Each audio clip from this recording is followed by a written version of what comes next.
NDA में लौटे नीतीश कुमार तो चिराग और कुशवाहा का क्या होगा। सीट बंटवारे को लेकर इन समीकरणों पे हो रही है चर्चा। आइए खबरों को विस्तार से जानते हैं। उससे पहले अगर आप भी हमारे चैनल पर नए हैं तो चैनल को सब्सक्राइब कर ले, वीडियो को प्यारा सा लाइक जरूर कर दें। बिहार की सियासत का ऊंट साल भर की तरह करवटें बदलते हुए और अंगड़ाई लेता हुआ दिख रहा है। 2024 की शुरुआत मानो ऐसे हुआ है कि सूर्य, नेता और भगवान दोनों के उत्तरायण होने का इंतजार कर रहे थे। जैसे ही दिन बीत रहे हैं नया स्वर्ग दिख रहा है। इंडिया अलायंस में लंबी मगजमारी के बावजूद सीट शेयरिंग पर सहमति बन सकती है। अचानक नीतीश कुमार के एनडीए में लौटने की अटकलें लगने लगी।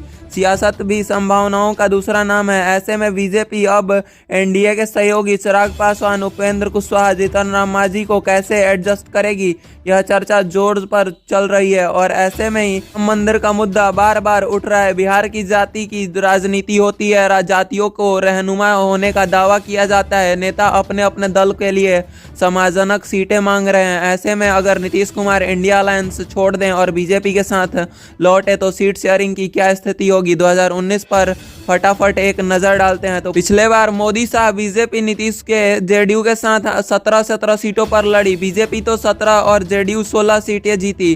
किशनगंज की सीट तो हारी, लेकिन कांग्रेस को एकमात्र सीट मिली। वहीं उसके बावजूद लोक जनशक्ति पार्टी 6 सीट पर लड़ी और सब जीत गई। इस तरह एनडीए में 40 सीटों में 39 सीटें जीती। गठबंधन का एक नया सीट संतोष करना पड़ रहा है इस बार बीजेपी को चिराग पासवान, पशुपति पारस, राष्ट्रीय लोक जनशक्ति पार्टी के उपेंद्र कुशवाहा और हम के जीतन राम मांझी से डील करनी होगी। अब नीतीश बाबू भी ऐड हो गए हैं तो इनका खेल खराब हो सकता है। आइए जानते हैं कि नीतीश कुमार ऐड होंगे या नहीं। 2023 में खबर थी कि बीजेपी 30 सीटों पर अकेले लड़ेगी, बाकी 10 सीटें सहयोगी दलों को देगी। इसमें से एलजेपीआर के चाचा भतीजे दोनों मिलकर 6, उपेंद्र कुशवाहा को 3 सीटें मिली। मांझी को 1 सीट देने की खबर दी। जेडीयू में आने के बाद एलजेपी का खेल बिगड़ सकता है। 2019 में जेडीयू 17 सीट पर लड़ी और बढ़िया नंबर से पास हुई।